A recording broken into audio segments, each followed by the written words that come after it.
முதலமைச்சர் எடப்பாடி பழனிசாமி இன்று கையெழுத்திட உள்ள முக்கிய கோப்புகள் என்னென்ன, அது குறித்த விவரங்கள் தெரிய வருமா?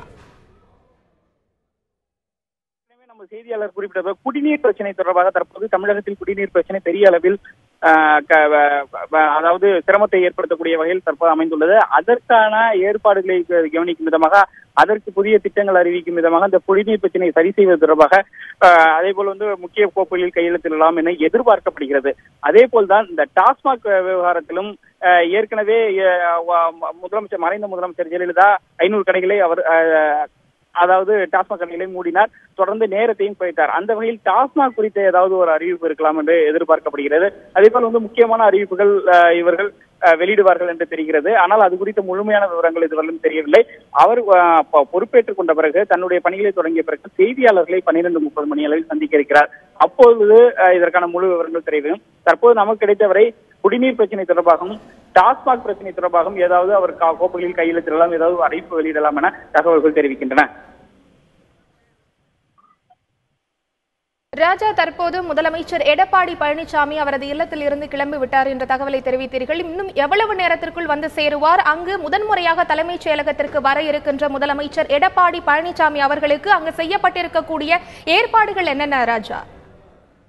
முதலமைச்சராக தான் முதல் முறையாக அவர் உள்ளே வருகிறார். ஏற்கனவே அமைச்சரவையில் பணியாற்றியவர். இப்படி இருக்கும் பொழுது தற்பொழுது அமைச்சர்கள் ஒவ்வொருவராக தலைமைச் செயலகத்திற்கு வந்துவிட்டனர். பல்வேறு துறையினுடைய அமைச்சர்கள் உள்ளே வருவதை நாம் நேரடியாக இங்கு காண முடிகிறது. அவருக்கு வாழ்த்து தெரிவிப்பதற்காக பூங்கொத்துக்கள் கொடுப்பதற்காகவும் சால்வை அணைப்பதற்காகவும் ஏராளமான அதிமுகவினுடைய முக்கிய நிர்வாகிகள் இங்கு காத்துக் கொண்டிருக்கின்றனர். அதே போல அவரை தலைமைச் செயலாளர் வரவேற்பார். அதற்கான ஏற்பாடுகளும் செய்யப்பட்டுள்ளன. இன்று காலை பல்வேறு சட்டமன்ற உறுப்பினர்கள் சபாநாயகர் தனபாலை சந்தித்து மரியாதை நிமித்தமான சந்திப்பு என்று தெரிவித்தனர். அதே போல சட்டமன்ற உறுப்பினர்களும் ஏராளமானோர் தற்போது இங்கு காத்துக் கொண்டிருக்கின்றனர். அவர் வந்த பிறகு அவருக்கு பூங்கொத்து கொடுப்பது, அதே போல சால்வை அணிப்பது என பல்வேறு ஏற்பாடுகள் இங்கு செய்யப்பட்டுள்ளன. இன்னும் சற்று நேரத்தில் முதலமைச்சர் உள்ளே வரவுள்ளார். அமைச்சர்கள் அனைவரும் தற்போது ஒவ்வொருவராக இங்கு தலைமைச் செயலகம் வந்துவிட்டனர். முதலமைச்சருக்கு வருகைக்காக காத்துக் கொண்டிருக்கின்றனர். அவருடைய அதிகாரிகள் பாதுகாப்பு தொடர்பான அதிகாரிகள் வந்துவிட்டனர். மூத்த அதிகாரிகள், IPS அதிகாரி, சென்னை மாநகர காவல்துறை ஆணையர் ஜார்ஜ் உள்ளிட்ட மூத்த அதிகாரிகளும் இங்கு தலைமைச் செயலகம் வந்துவிட்டனர். இன்னும் சற்று நேரத்தில் முதலமைச்சர் எடப்பாடி பழனிசாமி தலைமைச் செயலகத்திற்குள்ளே வரவுள்ளார். அதற்கான ஏற்பாடுகள் செய்யப்பட்டு வருகின்றன. அவர் மறைந்த முதலமைச்சர் திரு ஜெயலலிதா எந்த அறையில் இருந்து பணிகளை தொடர்ந்தாரோ முதலமைச்சர் அறையில் இருந்து, அந்த அறையில் இருந்துதான் தற்போது அவர் பொறுப்பேற்க உள்ளார். அதற்கான பணிகளையும் அவர் தொடர உள்ளார். தற்சமயம் நாம் இங்கு அவரை வரவேற்பதற்காக அந்த போர்டிகோவிலேயே தலைமைச் செயலாளர் கிரிஜா வைத்தியநாதன், அதே போல உள்துறை செயலாளர் அபூர்வ வர்மா, சென்னை மாநகர காவல்துறை ஆணையர் ஜார்ஜ் உள்ளிட்ட முதலமைச்சருடைய செயலாளர்கள் அனைவரும் தற்போது இங்கு காத்துக் கொண்டிருக்கின்றனர். அந்த இடத்தில் தான் நாம் தற்போது நின்று கொண்டிருக்கிறோம். இன்னும் சற்று நேரத்தில் உள்ளே வந்தவுடன் தலைமைச் செயலாளர் கிரிஜா வைத்தியநாதன் பூங்கொத்து கொடுத்து முதலமைச்சரை வரவேற்க உள்ளார். அதன் பிறகு அவர் தன்னுடைய அறைக்கு சென்று பணிகளை தொடர்பாக பொறுப்பேற்றுக் கொள்வார். அதே போல கோப்புகளிலும் அவர் கையெழுத்திட உள்ளார். இன்னும் சற்று நேரத்தில் அதற்காக தான் காத்துக் கொண்டிருக்கிறோம். இன்னும் சற்று நேரத்தில் முதலமைச்சர் எடப்பாடி பழனிசாமி தலைமைச் செயலகம் வரவுள்ளார். அதற்கான சூழல் இங்கு காணப்படுகிறது. ராஜா, தற்போது முன்னாள் முதலமைச்சராக இருந்த பன்னீர்செல்வம் நிதித்துறை அமைச்சராக இருந்தபோது அவரது அறையிலேயே இருந்து பணிகளை தொடர்ந்தது போல், முதலமைச்சராக இருந்த போதும் அவரது அறைக்கு மட்டுமே சென்றிருந்தார், அந்த அறையிலேயே பணிகளை தொடர்ந்தார். அதே போல தற்போது முதலமைச்சராக பதவியேற்றுள்ள எடப்பாடி பழனிசாமி அவர்கள் முன்னர் இருந்த அவருடைய அறைக்கு செல்வாரா அல்லது முதலமைச்சர் அறைக்கு சென்று தனது அலுவல்களை சந்திக்க இருக்கிறாரா? இது தொடர்பான விவரங்கள் ஏதேனும் இருக்கிறதா ராஜா? இது ஏற்கனவே நான் குறிப்பிட்டு விட்டேன். அதாவது முன்னாள் முதலமைச்சர் பன்னீர்செல்வம் 3 முறை முதலமைச்சராக பல்வேறு இடர்பாடுகள் பிரச்சனை இருந்தபோது அவர் முதலமைச்சர் ஜெயலலிதா இருந்த அறைக்கு, மறைந்த முதலமைச்சர் ஜெயலலிதா இருந்த அறைக்கு சென்று அவர் தன்னுடைய பணியை ஆற்றவில்லை. அவருக்கு ஒதுக்கப்பட்ட அமைச்சராக இருந்தபோது எந்த அறையில் தன்னுடைய பணியில் எந்த அறையில் இருந்தாரோ அதே அறையில் இருந்துதான் தன்னுடைய பணிகளை தொடர்ந்தார்.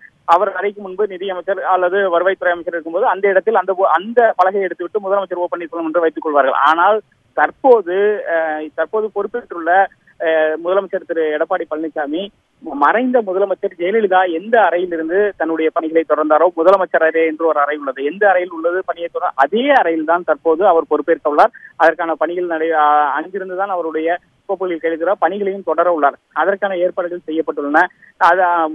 தற்போது காவல்துறை அதிகாரிகளும் மற்றும் மூத்த IAS அதிகாரிகளும் அவரை வரவேற்பதற்காக காத்துக் கொண்டிருக்கின்றனர்.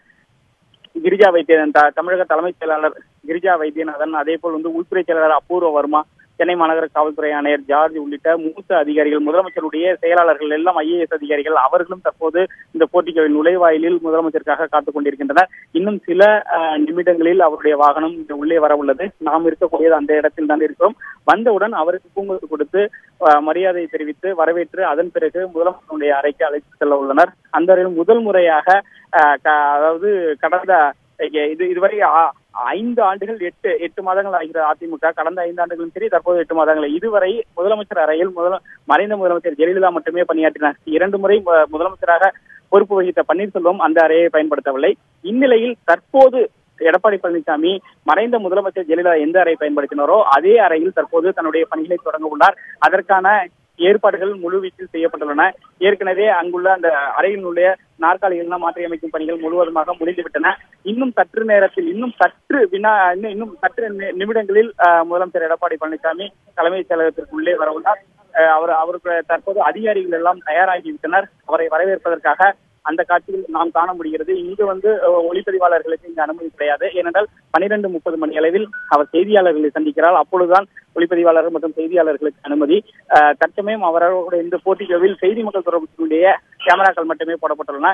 அவர்கள் தான் காட்சிகளை நமக்கு வழங்குவார்கள். அதே போல் அவர் கையெழுத்திடுகின்ற முதல் கோப்பில் எது போன்ற என்னென்ன கோப்புகளை கையெழுத்திடுகிறாரோ அந்த காட்சிகளையும் செய்தி மக்கள் தொடர்புத்துறையினுடைய அதிகாரிகள் தான் வெளியிடுவார். அங்கு நமக்கு இதுவரை அனுமதி கொடுக்கப்படவில்லை. அனுமதி கொடுக்கலாம் என்று எதிர்பார்க்கப்படுகிறது. இன்னும் சற்று நிமிடத்தில் முதலமைச்சர் எடப்பாடி பழனிசாமி தலைமைச் செயலகத்திற்கு வர உள்ளார்.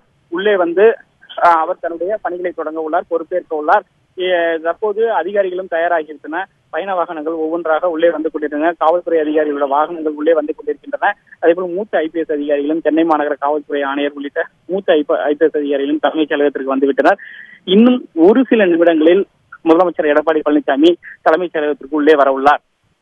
ராஜா, தற்போது முதலமைச்சர் எடப்பாடி பழனிசாமி முதன்முறையாக தலைமைச் செயலகம் வர இருக்கிறார். அவரை வரவேற்பதற்காக மூத்த அமைச்சர்கள், அதிகாரிகள், IPS அதிகாரிகள் உள்ளிட்டோர் வரவேற்க தயாராக காத்திருக்கிறார்கள். வளாகத்திற்கு வெளியே தொண்டர்கள் இருக்கிறார்களா, பொதுமக்கள் திரண்டு இருக்கிறார்களா, அது தவிர தலைமைச் செயலகத்திற்கு பிற கட்சிகளைச் சேர்ந்தவர்கள் வந்திருக்கிறார்களா? இது தொடர்பான விவரங்கள் ஏதேனும் இருக்கிறார் ராஜா? முதலமைச்சர் எடப்பாடி பழனிசாமி தலைமைச் செயலகத்திற்கு வந்துவிட்டார். தற்போது அவருடைய வாகனம் போர்டிகோவில், அதாவது தற்போது உள்ளே சென்றுள்ளது. காவல்துறை அதிகாரிகள் அவருக்கு வணக்கம் தெரிவிக்கின்றனர், மரியாதை செலுத்துகின்றனர். அதே போல் தமிழக தலைமைச் செயலாளர் கிரிஜா வைத்தியநாதன் பூங்கொத்து கொடுத்து வரவேற்கிறார். உள்துறை செயலாளர் அபூர்வ வர்மாவும் பூங்கொத்து கொடுத்து வரவேற்கிறார். இங்கு அமைச்சர்கள் யாரும் கிடையாது. மூத்த IAS அதிகாரி மற்றும் காவல்துறை அதிகாரிகள் தான் தற்போது உள்ளே சென்று கொண்டிருக்கிறார் முதலமைச்சர் திரு எடப்பாடி பழனிசாமி.